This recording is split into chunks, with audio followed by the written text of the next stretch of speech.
Jy kan die Bybels vir my oopmaak by Joshua 2. Joshua 2 is die 6de boek in die Ou Testament. Joshua 2.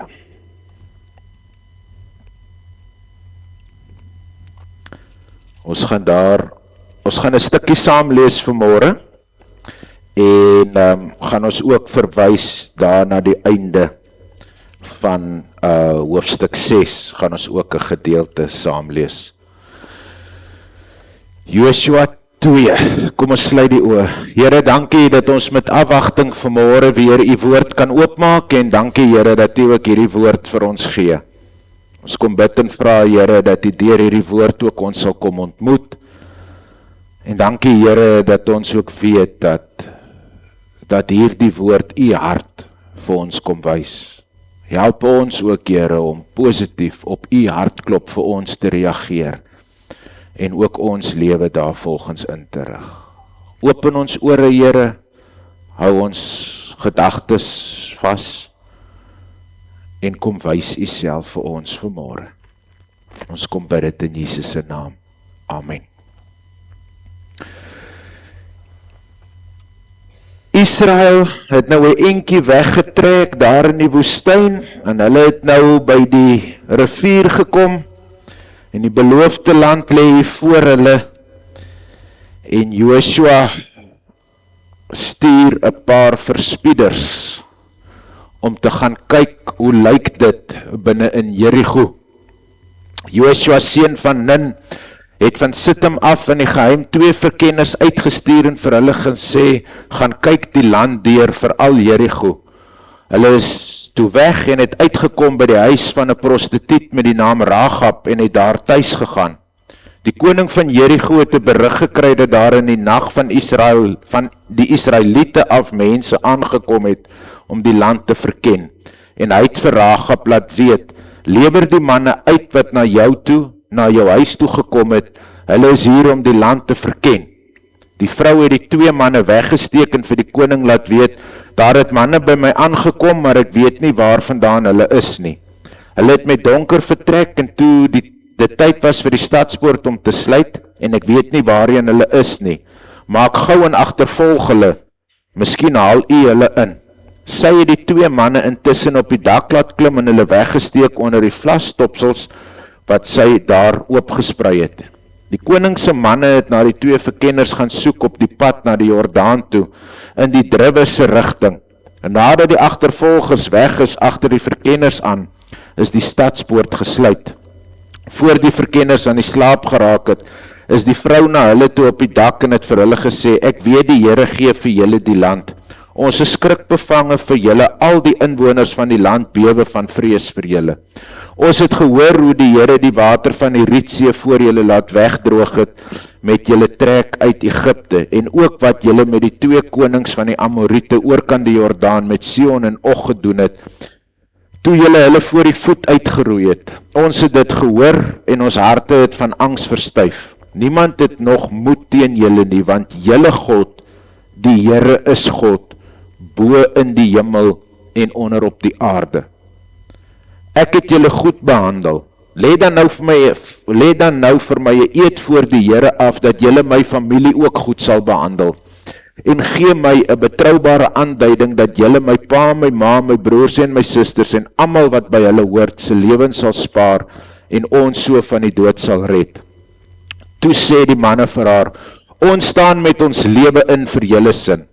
As julle nie oor ons praat nie en die Here gee ons die land, sal ons jou goed behandel en ons woord hou. Sy het hulle met 'n tou deur die venster laat afsak. Haar huis was in die stadsmuur gebou, sodat sy in die muur gewoon het. Haar woorde aan hulle was, gaan die berge in, sodat die mense wat na julle soek, julle nie raakloop nie. Kruip 3 dae daar weg, totdat hulle soektog staak. Daarna kan julle koers gaan.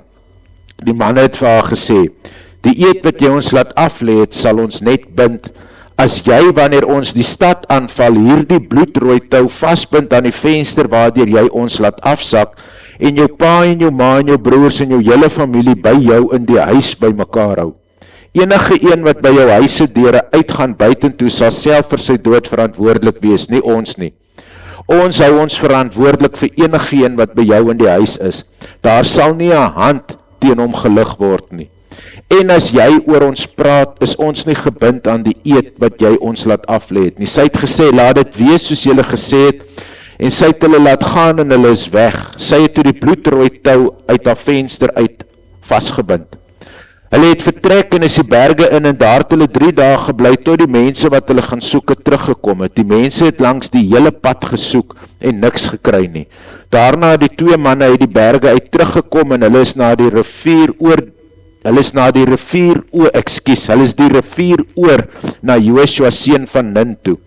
Hulle het hom alles vertel wat met hulle gebeur het. Hulle het vir Joshua gesê, die Here gee die hele land oor in ons mag. Al die inwoners van die land bewe van vrees vir ons. So hier het hulle nou vir Rahab gesê, merk nou jou huis, laat ons weet waar jou bly, dat wanneer ons nou die stad kom inval, maar hierdie man het nog nie regtig verstaan hoe God hierdie stad gaan vernietig het. Hulle het nog veel vrede en bewustheid gehad dat hierdie stad se mure gaan omval. So hulle het nou amper tong in die kies hier 'n uitdaging gesit om te sê, hierdie hele stad moet val, behalwe hierdie huis moet behoue bly. Hierdie muur, hierdie huis moet bly staan. So ken jy die verhaal van Israel wat toe nou Jericho ingegaan het, en dan hier aan die einde sê Joshua dan vir die verkenners, gaan na die huis van die prostituut en bring die vrou en al haar mense uit, soos julle haar met die eed beloof het. Die verkenners het toe gegaan en vir Rahab, haar pa en haar ma, haar broers en al haar mense, haar hele familie uitgebring en vir hulle plek buite die kamp van Israel ingerig. Hoekom sê hulle buite die kamp? Hulle was nie Jode nie. Hulle was vreemdelinge, hulle was nie welkom binne in die laar nie, maar hulle het buite die laar vir hulle plek berei. Die stad met alles daarin is verbrand. Net die silwer en goud en die brons en die ystergoed is in die skatkis van die huis van die Here gesit. Joshua die prostituut Rahab en haar familie, al haar mense laat lewe. Sy het tussen die Israeliete gewoon en hoor nou mooi skryf die skrywer van Joshua dit vir sy lesers. Onthou, elke boek in die Bybel is vir 'n groep mense geskryf. Dis die ding wat hier die lig uitgeval het vir ons om 100,5 jaar later te lees nie. Daar's 'n spesifieke groep gelowiges wat hierdie boodskap lees. Hoor hoe mooi staan dit. Joshua die prostituut Rahab en haar familie, al haar mense laat lewe. Sy het tussen die Israeliete gewoon en haar nageslag woon nou nog hier. Omdat sy die manne vir wie Joshua gestuur het om Jericho te verken weggesteek het. Joshua het destyds plegtig verklaar, die Here sal die man straf wat die stad Jericho probeer herbou. Dit sal hom sy oudste seun kos as hy die fondament lê en sy jongste as hy die poortdeure hang. Die Here was by Joshua en Joshua was oor die hele land bekend. Mooi hoe hy hierdie gedeelte in konteks bring vir die lesers van die boodskap. Hierdie Rahab, haar mense, haar nageslag, is nou nog hier tussen ons. Met ander woorde, dit verwys juis na hoe die Engelse woord is die longevity van die sorg en die beskerming van Rahab se mense nog voortgevloei het, selfs lank na hierdie gebeurtenis, dat hulle behoue gebly het daar in Israel. As ons hierdie gedeelte lees, is dit belangrik om iets raak te sien. Chad Bird sê die volgende. Chad Bird is 'n literaanse teoloog. Ek wil nogal aanraai om hom so bietjie op die internet te loop soek. Julle gaan hom nie mis, hy het so stuk baard en min hare. Hy's 'n Oud-testamentikus, daar is die woord wat ek soek, wat in Israel die Oud Testament gaan bestudeer het by die rabbies. En toe teruggekom het Amerika toe en sy hele bediening nou is om Christus vanuit die Oud Testament te verkondig. So hy het dit by die Jode gaan leer, hoe hulle die Oud Testament verstaan, en nou leer hy ons hoe Christus op die ou einde die een is wat sin gee aan die Oud Testament. Hy sê, hy het 'n reeks oor God het vriende in laaplekke. Dis die reeks se naam. En in hierdie reeks praat hy oor Rahab, dan sê hy, Rahab beeld die evangelie vooruit. God vind sy kinders dikwels op die plekke waar mense dit die minste verwag. Met rede is die woord minste in rooi geskryf. Ons weet almal wat die rooi impliseer, as ons nou dink oor Rahab. Maar kom ons kyk bietjie wie is Rahab? Rahab, daar's verskeie opinies oor Rahab. Party mense beweer, soos in hierdie gedeelte, dat sy 'n prostituut is. Ander beweer weer nee, dat sy was nie een nie, sy het net 'n huisie gehad, waar die aktiwiteite bedryf is. Ander het weer geglo, nee, sy was net 'n baie belangrike vrou, 'n herbergier, en sy kan nou nie vouch vir dit wat binne in haar herberg gebeur nie. Maar wat belangrik is om hier raak te sien, dat Rahab kan gesien word as 'n tipe uitgeworpene met 'n slegte beroep, iemand met 'n naam. Iemand aan wie daar 'n identiteit kleef, 'n stigma gekoppel aan haar. Wat interessant is in hierdie gedeelte, iets wat vir ons baie vreemd is, maar argeologie wat dit wel bewys, is dat haar huis was strategies geleë. Haar huis was naby die stadspoort met 'n venster wat uitkyk na die comings en die goings van Jericho se besoekers. Kyk, mense kry mos hier in ons dorp ook daai mense, die ding het nog nie gebeur nie, dan weet hulle dit gaan gebeur. Jy kry hulle weet van alles. Dit was Rahab. Sy het presies geweet wat aangaan. 'n Ding wat ons van haar nie moet onderskat nie, is sy was ingelig, maar sy het ook 'n mate van invloed gehad in Jericho. Want die leier van die stad het haar geken. Want sy was vir hom ook 'n bron van informasie. Sy het die bate gehad wat baie belangrik is, ek dink selfs in vandag se tyd ook, informasie. Mense betaal baie vir informasie. Elke telemarketer wat jou bel, het jou informasie iewers gekry. Informasie is baie meer werd as geld. So sy het saam met die ander werkinge ook met informasiehandel gedryf.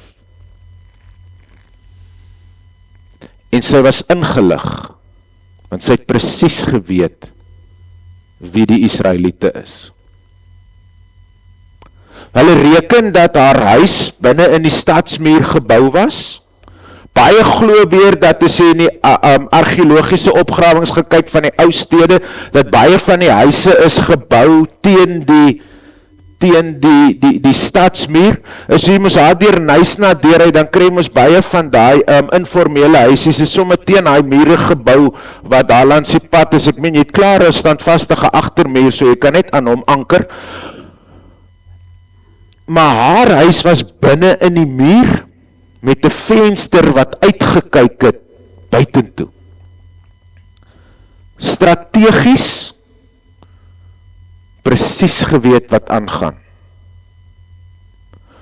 Maar sy was skerp. Sy het besef dat hier's 'n krisis. Sy het besef dat haar familie se lewe is in gevaar en sy gaan 'n plan moet maak. So ek help jou en dan moet julle my help. Sy het eintlik Jericho uitverkoop terwille van haar eie bestaan. Dis wat sy gedoen het.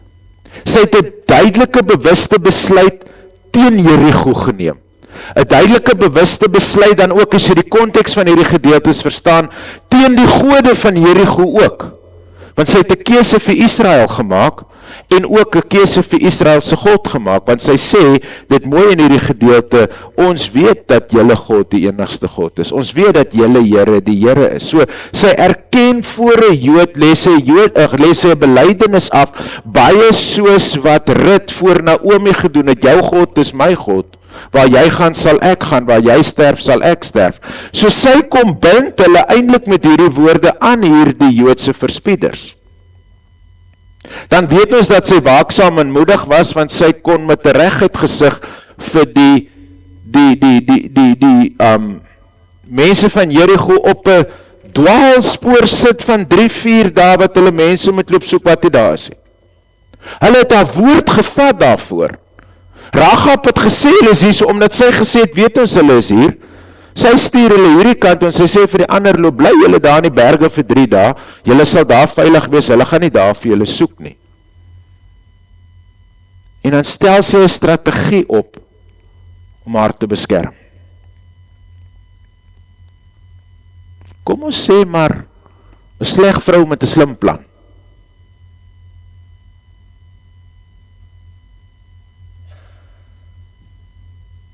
Maar kyk hoe gebruik God hierdie sleg vrou se slim plan in die uitvloeiing van sy groter plan. Om te laat gebeur wat hy wil hê moet gebeur. Jericho was in die pad van Israel se inname van die beloofde land. Maar binne in Jericho is daar 'n dame met ondernemingsgees en vernuftigheid. En word sy 'n kernlegkaartstuk van God se plan met Jericho. Die mooiste beeld wat ons in hierdie gedeelte moet raak sien, is die tikwa, die tou wat gebruik is, om die manne teen die stadsmuur te laat afklim, maar ook 'n boodskap wat vertel word. Die tou wat Rahab by daai venster uitgehang het, was geloof in aksie. Die Hebreëse woord wat hier vir tou gebruik word is tikwa. Dis die eerste keer dat dit in die Bybel voorkom. Dit beteken of koord, of tou, of hoop, of verwagting. Dis dieselfde woord wat gebruik word om hierdie woorde uit te druk. Die woord is afgelei van 'n werkwoord wat beteken om saam te draai, om vas te bind, maar dit beteken ook om geduldig te wag en met verwagting uit te sien na iets wat moet gebeur. Waarna het Rahab uitgesien toe sy daai tou teen die venster laat afhang het? Sy het uitgesien na die oomblik wat haar gesin beskerm gaan word wanneer Israel Jericho kan kom vernietig. Die tikwa is juis daar die vasbind aan die blywende hoop op iets groots wat gaan gebeur ten spyte van hierdie groot bedreiging wat op haar lewe gaan kom lê. Sy bind haar letterlik vas aan die hoop dat niks met haar en haar gesin gaan gebeur nie. Want hierdie manne sê hulle God sal daarvoor sorg. So Rahab se tou is nie sommer net 'n tou wat daar uithang nie. Rahab se tou is 'n geloofsbelydenis wat gemaak word. Te midde van bedreiging en gevaar hang hier die boodskap en hierdie simbool van hoop om 'n boodskap te vertel van ek hou vas aan iets groters. Aan iets wat ek ook nog nie regtig verstaan nie. Nou moet ons belangrik raak sien hierdie merk van die huis met die rooi tou. Waar is daar ook nog huise gemerk gewees met rooi? In Egipte. In Egipte was huise met die bloed van die paaslam gemerk. In Jericho word Rahab se huis met 'n skarlakenrooi tikwa gemerk. In albei gevalle kom God se oordeel oor die stad. In albei gevalle word die gemerkte huis gespaar en in albei gevalle word redding ontvang deur geloof in God se belofte wat sigbaar word in wat? In gehoorsame optrede. Dieselfde boodskap wat vir Israel gegee is in Egipte, julle moet binne hierdie huis bly. Die een wat buite hierdie huis is gaan doodgaan. kom ook na Rahab toe in Jerigo. Rooi tou, rooi bloed, en albei vertel een storie, hoop in 'n komende verlossing. Komende verlossing ten tye van gevaar en bedreiging. Dis wat hier die rooi kom vertel. Daarom word Rahab se verhaal ook ingeskryf in die heilsgeskiedenis van die mens, as 'n vooruitskouing van die dag van verlossing, wat ook gaan aanbreek, wanneer ons in die Nuwe Testament terugkyk, selfs na Rahab se verhaal. En interessant genoeg, as julle mooi gaan lees, gaan julle vir Rahab in die geslagsregister van die Here Jesus Christus vind. Die Here, julle God, hy is God in die hemel en op die aarde hieronder. Met hierdie woorde verskuif sy haar lojaliteit van haar eie volk en gode na die lewende God van Israel.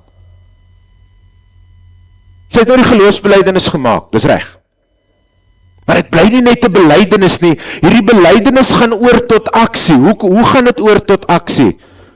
Sy doen wat van haar gevra word. Hou haar gesin by mekaar en hang hierdie tou teen die venster af.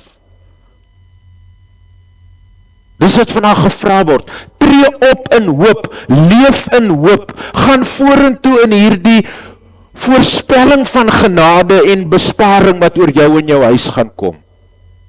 Moet dit nie net sê en nie, leef daarin, Rahab. Maak dit sigbaar, maak dit prakties, maak die mense by mekaar, sê vir jou familie, kom in. Want is slegs onder hierdie gemerkte huis waar jy veilig gaan wees, want die moeilikheid is op pad. En dit het natuurlik ook so gebeur. Sy glo nie net bloot sekere feite oor God nie, sy vertrou hierdie God met haar lewe. Dis lankal nie nou meer sy en die Israeliete nie. Dis verby. Dis nou sy en die God wat sy bely.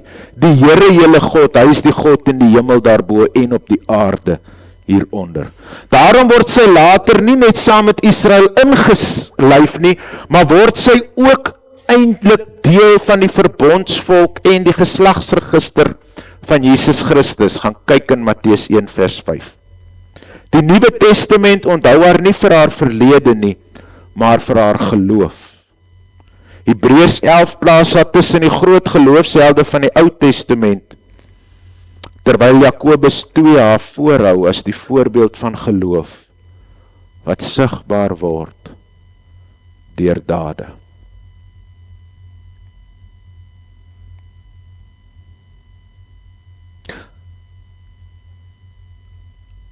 Sal God regtig 'n sleg vrou red? Sal God regtig die wheeling en die dealing een red? Het hy vir haar of vir hulle ook genade?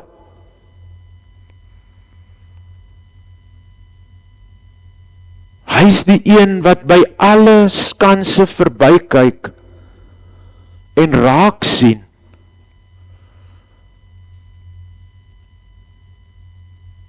Dat daar is hoop. Selfs vir 'n persoon. Dat daar is redding. Dat daar is genade. Weet julle wat is eintlik so interessant? Hier is nog die Ou Testament. Jesus is die een wat in die Nuwe Testament hierdie drastiese reddingspogings, verlossings, genade oomblikke laat aanbreek het, maar hier gebeur het in die Ou Testament ook. 'n heidense slegvrou. Sy moes eers buite die laarloop bly. Maar later is sy ingebring, later is sy ingelyf en word sy deel van die heilsgeskiedenis van God se plan, nie net met Israel en die inname van die beloofde land nie, maar ook met die voortvoorspelling en die geboorte van Immanuel, God met ons. Maar sy het wat gedoen? die bietjie wat vandag verwag was. Rahab, glo jy? Ja, wys dit. Hou mense by mekaar en hang hierdie tou. Dis mos belaglik, man, hang 'n tou hier teen die muur.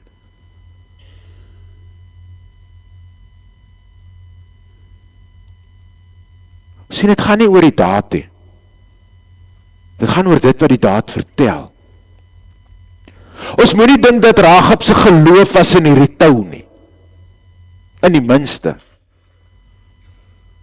Haar geloof was in die een na wie hierdie tou verwys. Die tou, mag het waag om te sê, word amper 'n tipe sakrament. Die openbaring van genade. Hoor my mooi as ek sê 'n tipe, ek sê nie dit is nie.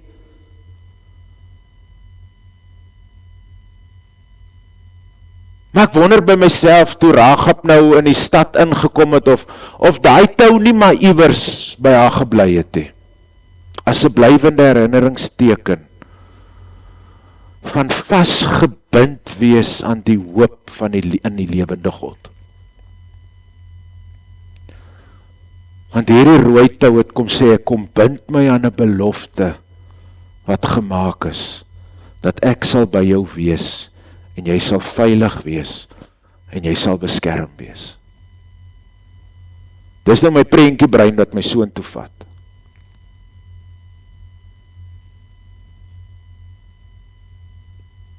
Maar dis nie die tou wat vir Rahab gered het nie. Dit was nie die teken van hoop wat red nie. Dis nie die nagmaal en die doop wat red nie. Dis God wat red. Nie die tekens nie. Nie die simbole nie. God. En dan red God mense op die vreemdste plekke. Hy kom ontmoet vir hulle daar waar ons dit die minste verwag.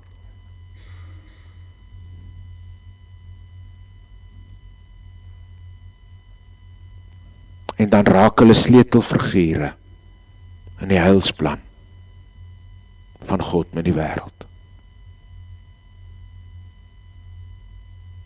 Rahab is nie hierdie tou wat jou red nie.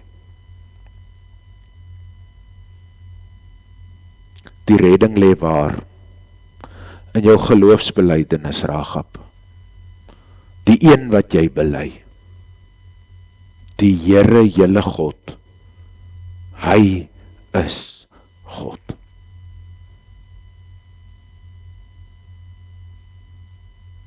Waar is hy God? In die hemel en ook hier op die aarde. Oorspronklik was sy bang en het sy het vrees het opgetree. Want ek meen haar lewe is in gevaar.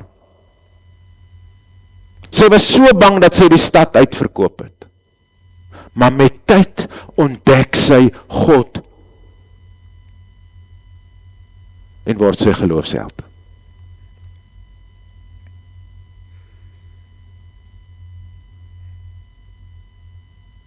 As jy God ontdek, word jy geloofsheld met 'n roeping.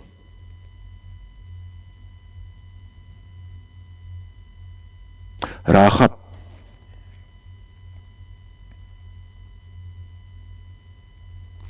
bind jouself met hoop aan die lewende God. Dan gaan jy bly leef. Rahab, bind jouself met geloof aan die lewende God. Dan gaan jy bly leef. Rahab, moet dit nie net sê nie. Doen dit. Leef dit. Wys dit. Want God leef. Amen. Daar is geleentheid vir stilte, waarna ek vir ons sal afsluit met 'n gebed. Kom ontmoet vir ons, ook soms in ons klein geloof, in kom help ons, Here, om onsself met hoop aan U te bind, aan die lewende hoop wat ons staande hou. Dankie, Here, vir tekens wat vertel van 'n God wat red, en mag ons in U redding voortleef. Amen. Ek wil sommer net so 'n stukkie uit my preekteks vir julle voorlees. Hier en daar gaan dalk so 'n bietjie ooreenstem, maar dit is net vir my mooi. Rahab is een van die mees merkwaardigste en verrassende geloofsfigure in die Bybel. Haar verhaal begin in Josua 2 as die van 'n Kanaanitiese vrou uit Jerigo, 'n stad wat onder God se oordeel gestaan het. Sy word beskryf as 'n Zona. Dit is die woord wat gebruik word, 'n Hebreëse woord wat tradisioneel as prostituut vertaal word. Tog meen verskeie Oud-testamentiese geleerdes as ook Josefus, die Joodse geskiedgeskrywer, dat sy waarskynlik ook as 'n herbergier of 'n herbergvrou opgetree het. Haar huis was dan nou binne in die stadsmuur gelees, maar net interessant die stukkie agtergrond, die Zona wat sy mee, met ander woorde, die woord Zona het ook 2 vertaalmoontlikhede.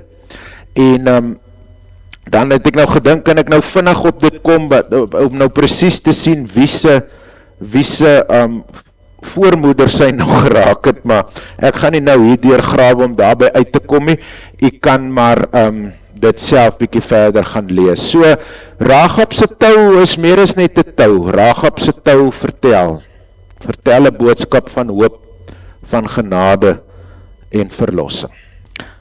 Dit sou my geplaat toe ek dit gaan soek in die geslagsregister.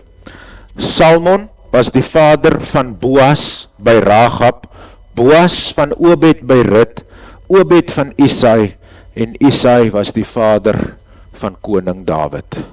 So Rahab was 'n grootjie van Dawid gewees. So trek God sy lyn, en so bring hy sy verlossingsboodskap deur.